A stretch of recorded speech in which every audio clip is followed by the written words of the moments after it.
को और नुपुर को पार्टी ने निलंबित कर दिया। आज 5 जून 2022 को किया था, आज 3 साल पूरे हुए हैं।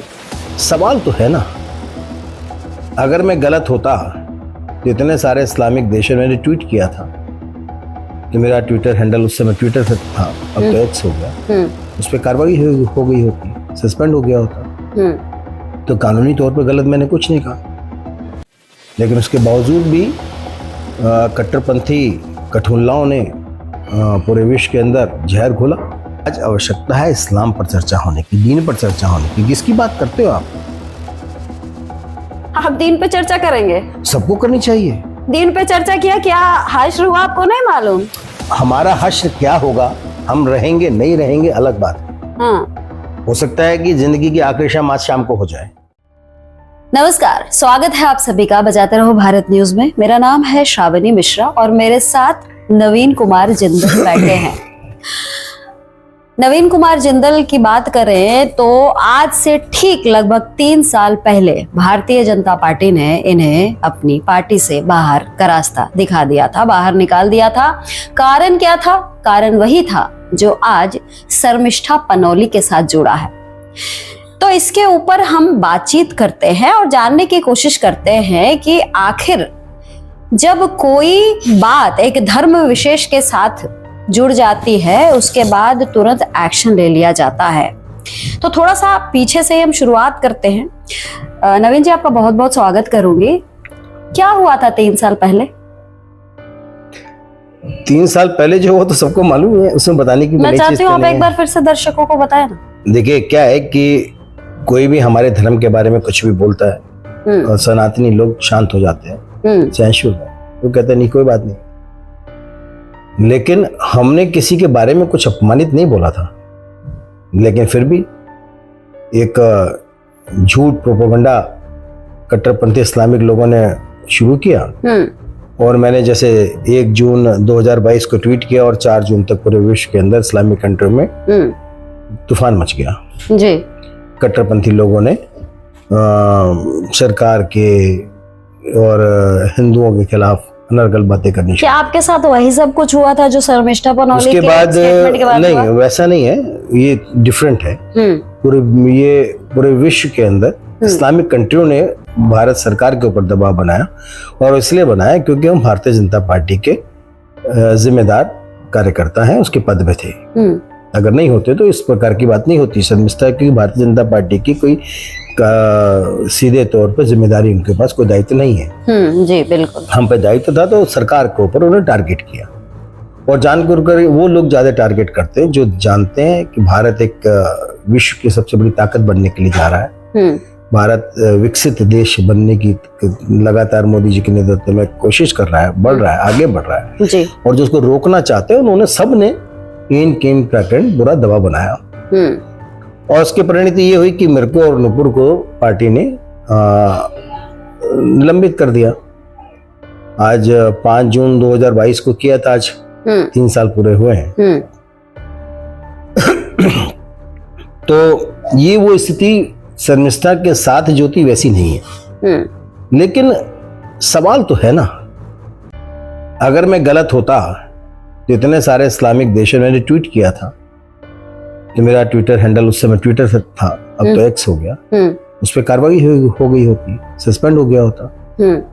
तो कानूनी तौर पर गलत मैंने कुछ नहीं कहा, लेकिन उसके बावजूद भी कट्टरपंथी कठुल्लाओं ने पूरे विश्व के अंदर जहर घोला, भारतीयों के खिलाफ जहर घोला। तो वो लोग करते हैं। लेकिन आज जो पश्चिम बंगाल में जो आप शर्मिष्ठा की बात कर रहे हो, आप वही मैं जानना चाह रही थी। एक मिनट, एक सवाल ले लेती हूँ कि आपने अपनी बात तो रखी, लेकिन शर्मिष्ठा पनौली का जब केस सामने आया तो पहली प्रतिक्रिया क्या थी आपकी? नहीं, आप मेरी प्रतिक्रिया मेरे सोशल मीडिया हैंडल्स पे देख सकते हो, क्योंकि शर्मिष्ठा ने उसकी बोलने का तरीका अलग हो सकता है, उसमें किसी को आपत्ति हो तो उसने कोई गैर कानूनी बात तो बोली नहीं ना। उसने क्या बोला? पाकिस्तान के खिलाफ अगर कुछ बोला तो आपत्ति किसको है भाई? और ममता बानो को इतनी आपत्ति क्यों है? लेकिन उसको ट्विस्ट तो कर दिया गया ना। मैं वही कह रहा हूँ ना, इस्लामिक किसने जोड़ा? अरे किसकी बात करते हैं आप? ममता बनर्जी ने क्या किया, अब समझते हो क्या? वो कट्टरपंथी इस्लामिक कंट्री की नेता की तरह व्यवहार कर रही है और किस प्रकार से केवल हिंदुओं को दबाने का काम कर रही है। पश्चिम बंगाल में हिंदुओं पर कितने अत्याचार हो रहे हैं। शर्मिष्ठा की जगह महुआ या दूसरी जो उनकी सांसद हैं जो बकवास दिन भर करती हैं वो कौन सी घोष है, एक नई बनी है सागरिका, क्या नाम है, मुझे नाम जानकारी, सियानी घोष करके क्या है, आप उसकी स्थिति समझ लीजिए। आप क्या नई बकवास कर रही हैं महादेव के बारे में, सनातनियों के बारे में, और कोई आपत्ति नहीं है किसी को। ममता बनर्जी की आंखें बंद हो जाती हैं उस समय, इस्लामी चश्मा नहीं पहन। बात वो नहीं है, बात ये है कि भाई जब दीन के खिलाफ अगर कुछ भी कहा जाता है तो उसके लिए पूरी एक कम्युनिटी जो है एकत्रित हो जाती है। आज सवाल हो रहा है, सवाल ये उठ रहा है कि जो हिंदू धर्म के लोग हैं, जो सनातनी हैं, वो कहाँ है? क्यों उनके अंदर ये एकजुटता क्यों नहीं दिखाई देती है? भाई ये बात सही कह रही हैं आप, लेकिन आज आवश्यकता है इस्लाम पर चर्चा होने की, दीन पर चर्चा होने की। किसकी बात करते हो आप दीन पे चर्चा करेंगे? सबको करनी चाहिए। दीन पे चर्चा किया, क्या हश्र हुआ आपको नहीं मालूम?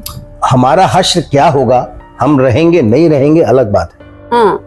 हो सकता है कि जिंदगी की आखिरी शाम आज शाम को हो जाए, मैं उसकी परवाह नहीं करता हूं, लेकिन मैं आपसे एक बात जानना चाहता हूं कि भाई दीन की आज चर्चा इस्लाम पर होनी चाहिए, खुले मन से। आप सनातनी पर चर्चा करते हो ना, तो इस्लाम पर चर्चा क्यों नहीं करोगे आप सनातन के सभी देवी देवताओं के बारे में हर जगह डिबेट करते हो बाकायदा बैठ करके, तो आपके नबी और उस पर भी चर्चा होनी चाहिए, लोगों को पता चलना चाहिए। क्या चर्चा कौन कराएगा? आप चर्चा करेंगे, आपको जेल का दरवाजा आपके लिए खुल जाएगा। दूसरी चीज, लेकिन इस्लाम के जानने वाले, इस्लाम को मानने वाले लोगों को भी करनी चाहिए। मैं बार बार इस बात को कह रहा हूँ कि इस्लाम के मानने वाले लोगों को, इस्लाम को चाहने वाले लोगों को जानना चाहिए और जो उनकी अच्छाई है वो बतानी चाहिए। इन्होंने देखो ये अच्छा किया। आज हम अपनी 54 पीढ़ियों के बारे में, 59 पीढ़ियों के बारे में बताते हैं ना, लेकर के भगीरथी से लेकर के और भगवान श्री राम तक और लवकुश तक, आपको भी बतानी चाहिए ये हमारी पीढ़ियां है, उन्होंने ये किया, उन्होंने ये किया, भगीरथी धरती पर गंगा लेकर के आए। बहुत सारे इस्लाम धर्म को मानने वाले लोग जब इस विषय पर बात की, शर्मिष्ठा का जब मामला आया, तो उनका कहना था कि अगर शर्मिष्ठा ने दीन के खिलाफ कुछ बोला तो इस्लामिक कम्युनिटी एकत्रित हुई, खिलाफत किया, तो कानून के पास गए, FIR दर्ज कराया। हिंदू देवी देवताओं के खिलाफ बोला जाता है तो ये कानूनी प्रक्रिया क्यों नहीं अपनाई जाती और फिर कहा जाता है देश में 2 कानून। पहली बात तो बोला नहीं गया, किसी धर्म किसी पंथ के खिलाफ उसने नहीं बोला किसी ने। बात और हुर्रे मिलती है, दीन कह रहे हैं क्या? नबी कहते हैं क्या? कौन कहता है बात और हुर्रे मिलती है? कट्टरपंथी लोग कहते हैं ना, आतंकवादियों को भ्रमित करने के लिए। बच्चों जो इस्लामिक लोग हैं, इस्लाम को मानने वाले लोग हैं, उनको भ्रमित करने के लिए भी तुम आतंक मचाओ, ये मचाओ, तुम्हें बात और हुर्रे मिलेंगे। कहां मिलेंगे भाई? कौन सा अकाउंट खोल रखा है तुमने? मतलब क्या कहना चाहते हैं लोग? लोगों को भड़काने का काम कर रहे हैं। नवीन जी कट्टरपंथियों के आगे तो दब रहे हैं ना? नहीं दब रहे हैं, ये बताओ। आज किसी की हिम्मत है कुछ ऐसी बात आज के समय में पहले से बदलाव हुआ है। क्या बदलाव हुआ है? शर्मिष्ठा को जहां से गिरफ्तार किया गया है वहां भारतीय जनता पार्टी की सरकार थी, क्यों चली गई वो? क्यों ले गई पुलिस उसको? ये इसका जवाब तो आप भारतीय जनता पार्टी के नेताओं से मांगिए। लेकिन मैं आपको ये कहना चाहता हूं कि लोगों में जागृति आई, लोग चर्चा कर रहे हैं, बात कर रहे हैं, और आने वाले समय में ये और ज्यादा होगी। जिस प्रकार से सनातनियों पर कुछ बोलने पर, अभिव्यक्ति की आजादी पर हमले किए जा रहे हैं, उनको बंद किया जा रहा है, उठा करके जेलों में ठूसा जा रहा है, आने वाले समय में उसका उनको प्रतिकार झेलना पड़ेगा। लोग चर्चा करेंगे, कब तक दबेंगे भाई? आज धीरे धीरे लोगों ने जो गर्दनें कभी उठती नहीं थी, उठनी तो शुरू हुई है। लोग पहले इकट्ठे तो होने दूर की बात, एक साथ आना नहीं चाहते थे, अब आना तो शुरू हुआ है ना। लेकिन तो लेकिन कुछ ऐसे नेताओं से हमारी बात हुई जो कांग्रेसी हैं, उनका कहना था, वो हिंदू भी हैं, उनका कहना था कि अगर इस महिला ने गलत जुबानी की, बदजुबानी की, तो उसको पनिश करना चाहिए था और किया गया। दूसरी चीज, जिस लहजे में वो बात कर रही थी, जो तरीका था उसका बोलने का, हालांकि उसने माफी मांगी, अपना उसने जो वीडियो डाली थी, जो उसने पोस्ट डाली थी, उसको डिलीट भी किया, बावजूद ये कहना था कि उसने बदजुबानी की और उसको इसका पनिशमेंट मिलना चाहिए था, मिला। तो मैं ये इसलिए बता रही हूँ कि जहां तक आप कह रहे हैं कि पंथियों ने अपना जिस तरीके से अपनी बात उन्होंने आगे बढ़ाई है, उनके अंदर एकजुटता दिख रही है, लेकिन हिंदुओं में एकजुटता तो नहीं है ना नवीन जी। आप कह रहे हैं अब जाके शुरुआत हुई है, अब जाके शुरुआत हुई। एक बात बताइए, शर्मिष्ठा को बेल मिल गई है, क्या उस महिला को जिस तरीके से उस पर टिप्पणी की गई कि सर तन से जुदा और कहा गया रेप कर देंगे, बहुत तरह से उसको प्रताड़ना झेलनी पड़ी सोशल मीडिया पर, उनके खिलाफ तो अभी तक कोई एक्शन नहीं हुआ। ये एक्शन तो ममता बनर्जी की सरकार को करना चाहिए ना। पश्चिम बंगाल के अंदर तो इस प्रकार की घटनाएं हो रही हैं। कुछ केस रजिस्टर्ड हुए उत्तर प्रदेश में भी, उस पर एक्शन होगा, सबको विश्वास है इस बात का, वहां लिया जा रहा है। लेकिन जो सबसे अधिक जहां से ये इस्लामिक कट्टरपंथी लोग अपना सर उठा करके लोगों को डराने धमकाने का, जान से मारने की धमकियां देने का काम कर रहे हो, तो पश्चिम बंगाल है। क्यों आंख बंद करके बैठी ममता बनर्जी? उसको लगता है सरकार केवल उनकी आएगी तो मुसलमानों के भरोसे आएगी क्या? बांग्लादेशी रोहिंग्या के भरोसे आएगी क्या? या इस्लामिक कट्टरपंथियों के भरोसे से आएगी क्या? शर्मिष्ठा ने कोई गलत नहीं कहा। भाषा का अलग हो सकती है, भाषा सबकी भाषा तो आज चले, हैदराबाद की भाषा कुछ अलग है, पंजाब की अलग है, हरियाणा की अलग है, उत्तर प्रदेश की अलग है। भाषा के अंदर आप किसी से कह सकते हो कि भाषा ठीक नहीं है, भाषा को सुधार लीजिए, लेकिन उसने कोई ऐसा नहीं बोला जिससे किसी पंथ के, किसी धर्म के, किसी के खिलाफ कोई उसने दुराचार तो कोर्ट ने फिर उसके खिलाफ ऑर्डर कैसे पारित कर दिया? बेल दी ना कोर्ट ने, इसीलिए तो बेल दी है, क्योंकि किसी धर्म के बारे में। लेकिन उसको 2 दिन जेल में बंद भी तो रहना पड़ा ना। बंद रहना पड़ा तो इसलिए कि जब वहाँ की सरकार जो कि राज्य पुलिस प्रशासन चार्जशीट सबमिट नहीं करेगी, कागज लेकर के प्रेशर पड़ा, प्रेशर डालेगी, लोगों ने इतना प्रेशर डाला, तो तब जाके आज जाके वजाहत पे इतना उसकी खोजबीन हो रही है। इतने साल से जो वो इतनी गंदी गंदी बातें, आपको ध्यान होगा कि माँ कामाख्या के बारे में उसने क्या नहीं बोला, आज तक नकेल कसा गया। हम जो है हम जब ऐसे बलिदान देंगे और दे रहे हैं, मैंने भी दिया है, नुपुर शर्मा मेरी छोटी बहन की तरह, नुपुर शर्मा ने भी दिया है, शर्मिष्ठा ने भी दिया है, टी राजा ने भी दिया था। ऐसे जब लोग धीरे धीरे बलिदान देने के लिए आगे आएंगे तो निश्चित तौर पर इसका असर होगा और लोगों को समझ में आएगा।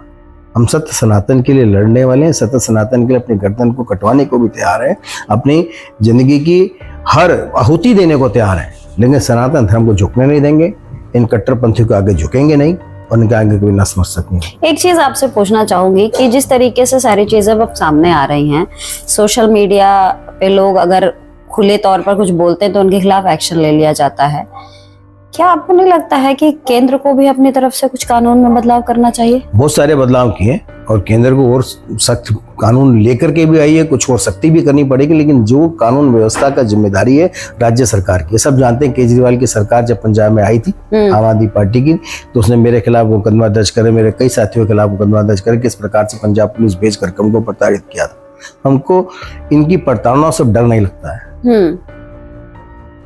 जो हमारा होना है वो बाकी बिहारी तय करेंगे, क्या होना है क्या नहीं होना है, लेकिन ये निश्चित है कि हम सत्य सनातन के लिए लड़े हैं, लड़ेंगे। एक आखिरी सवाल लूंगी, आपने कहा कि जब केजरीवाल की सरकार चंडीगढ़ में आई थी तो आपके खिलाफ एक्शन लिया था, लेकिन उस एक्शन को हमने भी देखा था कि आप लोगों को जब पुलिस लेने आई थी तो आपका बचाव हुआ था और तजिंदर सिंह बग्गा को सोनीपत से ही रोक लिया गया था।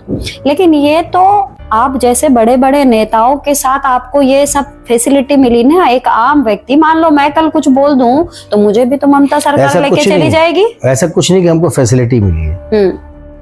वो जब आए थे पंजाब, बचाव तो हुआ ना नवीन जी। 2 चीजें हैं। हाँ। पंजाब के जब केस में जब लोग आए थे, दिल्ली में उन्हीं की सरकार थी और दिल्ली में उनकी सरकार थी, आम आदमी पार्टी वालों की सरकार थी, और उनको मालूम था इसका रिप्रिकॉशन क्या होगा। वो हमको डराना धमकाना दबाना चाहते थे, भाजपा छोड़ करके अपने साथ शामिल कराना चाहते थे, इसलिए हम पर दबाव डाल रहे थे। इसलिए उनकी ये सिचुएशन अलग थी, टॉर्चर करना चाहते थे, उठा ले जाते, मारपीट करते कि हाँ तुम यही करते हो।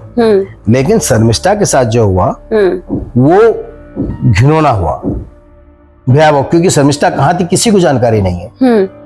वो संगठन के व्यक्ति के किसी के टच में नहीं थी, क्योंकि भाजपा के कार्यकर्ता नहीं है, ये किसी और दल की कार्यकर्ता नहीं, वो एक सामान्य महिला है।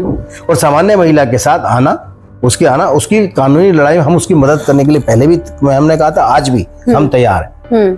हरियाणा से पुलिस लेके गई, अगर बिना लोकल पुलिस के सपोर्ट के वो आई, बिना जानकारी के लेके गई, तो उसके परिवार का कोई सदस्य, हम किसी को नहीं जानते हैं, संपर्क में हो तो हम उसी जो पुलिस वाले थे उनके खिलाफ मुकदमा दर्ज कराएंगे, उनको अरेस्ट कराएंगे, किडनैप करके कैसे लेके चलेंगे। लेकिन क्या है कि हमारा कोई संपर्क नहीं है।